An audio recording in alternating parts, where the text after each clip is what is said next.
আইটিউব India চ্যানেলে স্বাগত। West Bengal state university third semester Bangla MIL পেপারের ফাইনাল সাজেশন দিচ্ছি। ফাইনাল সাজেশন দেওয়ার আগে বলে দিচ্ছি, দেখো চতুর্থ সেমিস্টারে, গতবারের চতুর্থ সেমিস্টার যে মেল ফিমেল পরীক্ষা হয়েছিল সেটা সম্পূর্ণ আলাদা। মেলদের আলাদা কোশ্চেন হয়েছে এবং ফিমেলদের আলাদা, এবং গতবার থেকে থার্ড সেমিস্টারেরও কিন্তু আলাদা কোশ্চেন হয়েছে, মেল ফিমেল আলাদা। প্রথম থেকে কিন্তু এটা হতো না, একই টাইপের একই কোশ্চেন হতো মেল এবং ফিমেল ক্যান্ডিডেটদের, কিন্তু গতবার থেকে আলাদা হয়ে গেছে। এবং ফোর্থ সেমের কোশ্চেন তো একেবারেই আলাদা ছিল, কিছু কমন ছিল না, দুটোর মধ্যে একেবারে আলাদা আলাদা কোশ্চেন। তাই যেভাবে বলছি সেভাবে পড়বে।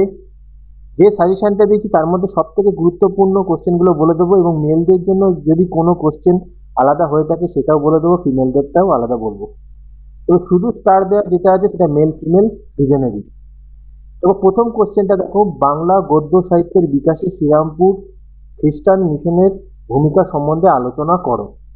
এই যে কোশ্চেনটা খুবই গুরুত্বপূর্ণ, এটা ভালো করে পড়বে। বাংলা গদ্য সাহিত্যের বিকাশে ফোর্ট উইলিয়াম কলেজের অবদান গুরুত্বপূর্ণ রয়েছে। বাংলা গদ্য সাহিত্যে অক্ষয় কুমার দত্তের অবদান আলোচনা করো, গুরুত্বপূর্ণ। নেক্সট হচ্ছে বাংলা সামরিক পত্রের ইতিহাসে সংবাদ প্রভাকর ও তত্ত্ববোধনী পত্রিকা দুটির পরিচয় দাও।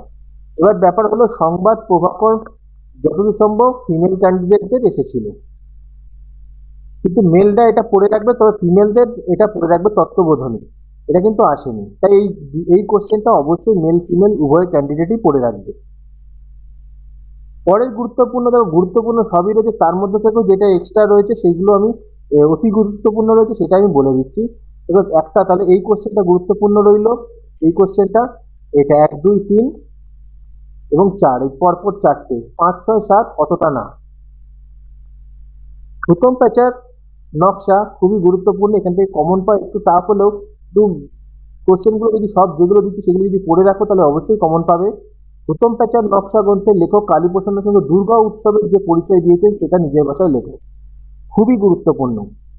আর কলকাতার চড়ক পার্বণের সংক্ষিপ্ত পরিচয় দাও, এটা বড় প্রশ্ন। বড় প্রশ্নের ক্ষেত্রে শুধুমাত্র মেল ক্যান্ডিডেটরা পড়ে রাখবে, বড় প্রশ্নের ক্ষেত্রে শুধুমাত্র মেল ক্যান্ডিডেটরাই পড়ে রাখবে। ফিমেলরা এটা ছোট করে একটা পড়ে রাখবে টিকার জন্য, কিন্তু যারা মেল ক্যান্ডিডেট রয়েছে তারা এটা বড় করে পড়ে রাখবে, খুব গুরুত্বপূর্ণ তাদের কাছে।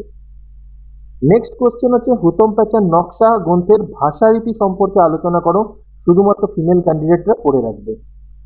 হুতম প্যাচার নকশার দুটি প্রধান চরিত্র সম্পর্কে আলোচনা করো। এই প্রশ্নটা খুবই গুরুত্বপূর্ণ, মেল ফিমেল উভয়েরই, কিন্তু আমার কাছে এটা নোটস নেই বলতে আমি আপলোড করতে পারিনি। এটা চেষ্টা করবে কোথাও থেকে জোগাড় করে অবশ্যই এটা পড়ার, খুবই গুরুত্বপূর্ণ কোশ্চেন। নেক্সট কোশ্চেন হচ্ছে, এটা হুতম প্যাচার নকশা গ্রন্থটিতে যথার্থ পরিমাণে পরিহাস রসিকতা প্রকাশ পেয়েছে, রচনা অবলম্বনে বিষয়টি উপস্থাপন করো। বা বাংলা গদ্য চরিত্রীতি প্রবর্তনে আলালি ও হুতুমি ঢঙের পারস্পরিক বৈশিষ্ট্য নির্দেশ করো। অথবা হুতম প্যাচার নকশা গ্রন্থের গদ্যরীতি সম্পর্কে আলোচনা করো। খুবই গুরুত্বপূর্ণ, অসম্ভব গুরুত্বপূর্ণ, এই প্রশ্নটা অবশ্যই অবশ্যই পড়তে হবে। নেক্সট কোশ্চেন আছে, 19 শতকের কবি ঈশ্বর গুপ্তের কাব্যকৃতির পরিচয়, এটা গুরুত্বপূর্ণ রয়েছে। 19 শতকের কাব্য রচনায় রঙ্গলাল বন্দ্যোপাধ্যায়ের কৃতিত্ব। 19 শতকের কাব্য কবিতার ধারায় হেমচন্দ্র বন্দ্যোপাধ্যায়ের কৃতিত্ব গুরুত্বপূর্ণ রয়েছে। বাংলা কাব্যর ইতিহাসে গিরীন্দ্র মোহিনী দাসীর কবিকৃতির পরিচয় দাও, এটাও গুরুত্বপূর্ণ। তবে পরের যে কোশ্চেনটা হচ্ছে, মানকুমারী বসুর অবদান, এটা শুধুমাত্র ফিমেল ক্যান্ডিডেটরাই পড়বে।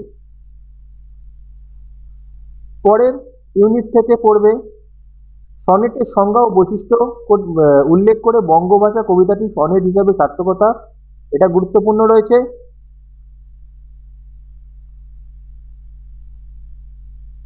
শ্রীমন্তের টোপর কবিতাটি কোন কবির কোন কাব্য দ্বারা প্রভাবিত, তোমার পাঠ্য এই কবিতাটির বিষয়বস্তু সংক্ষেপে লেখো।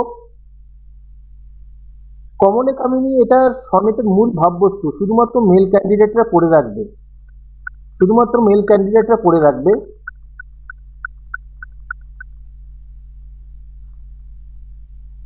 আর এখান থেকে একটা বঙ্গভাষার ভাষা কৃতিটা পড়ে রেখো, বা এই যে সনেটের সংজ্ঞা বৈশিষ্ট্য উল্লেখ করে বঙ্গভাষা কবিতাটির সনেট হিসেবে সার্থকতা, এটা খুব ভালো করে পড়বে। আর এই কোশ্চেনটা কিন্তু পড়ে রেখো, মানে এখান থেকে তোমরা পড়বে এই 1 নম্বর কোশ্চেনটা ভালো করে পড়বে, 2 নম্বর আর 3 নম্বর। আর এই পাশে যে কোশ্চেনটা রয়েছে সীমন্তের টোপর, এটা পড়বে। আর এটা শুধুমাত্র মেল ক্যান্ডিডেট, এই কোশ্চেনটা ভালো করে পড়বে।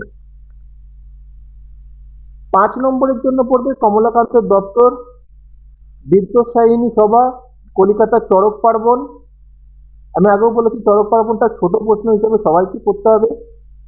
বাংলা কাব্য সাহিত্যে মানকুমারী বসুর অবদান, এটা শুধুমাত্র যতদূর সময় ফিমেল ক্যান্ডিডেটদের আমি পড়তে বলেছিলাম, কিন্তু ছোট প্রশ্ন হিসাবে একটু পড়ে রেখো, উভয়ের আসতে পারে। কমলে কামিনী, আমি হেরিনু স্বপনে কালিদয়ে, এই কমলে কামিনীর স্বরূপ বর্ণনা করো। কপোতক্ষ নদ কবিতায় সকারিতে পরিচয় দাও। আর এখান থেকে বিহারী রায় চক্রবর্তীর সাধের আসন কাব্য, অক্ষয় কুমার বড়ালের এশা, গোবিন্দচন্দ্র দাসের কাব্য বৈশিষ্ট্য নিরূপণ করে। এগুলো হচ্ছে টিকা, সংক্ষেপে এগুলো পড়ে রাখবে। এই হলো তোমাদের 5 নম্বর। 5 নম্বর থেকে তোমার 7খানা কোশ্চেন পড়বে। আর বড় প্রশ্ন যেগুলো স্টার্ট দিয়ে দিয়েছি এগুলো খুব ভালো করে পড়বে। যারা পুরো সাজেশন পড়ে যাবে তাদের তো কোনো অসুবিধাই নেই, কিন্তু সময় কম, যেগুলো সবচেয়ে গুরুত্বপূর্ণ সেগুলো আমি তোমাদের বলে দিলাম। অবশ্যই মেল ফিমেল ক্যান্ডিডেট কিন্তু গতবার থেকে আলাদা আলাদা কোশ্চেন হয়। মেল ফিমেল ক্যান্ডিডেট যদি একই কোশ্চেন হতো সুবিধা হতো, কারণ কোশ্চেন ভাগ হয়ে যাবে। মেল ক্যান্ডিডেটদের যেগুলো আসবে তার থেকে অনেকগুলো কোশ্চেনই বাদ হয়ে যাবে, ফিমেলদের ওটা আসবে না, বা ফিমেলদের যেটা এসেছে তার মধ্যে মেলের কিছুটা বাদ থাকবে। কিন্তু মনে হয় প্রথম ইউনিটের কোশ্চেন কিন্তু সেম হতে পারে, প্রথম ইউনিটের কোশ্চেন সেম হবে, তাই ভালো করে পড়বে। 5 নম্বরটা হয়তো সেম নাও হতে পারে, প্রথম ইউনিটের সেম হবে এবং দ্বিতীয় ইউনিটের একটা কোশ্চেন সেম হবে। বাকি ইউনিটগুলো কিন্তু সেম হয় না সাধারণত, যা কোশ্চেন দেখা গেছে মেল ফিমেলের। তাই জন্য যা দিয়েছি এগুলো খুব ভালো করে পড়ো। আর যদি ভিডিও ভালো লেগে থাকে লাইক কমেন্ট শেয়ার করে দিও।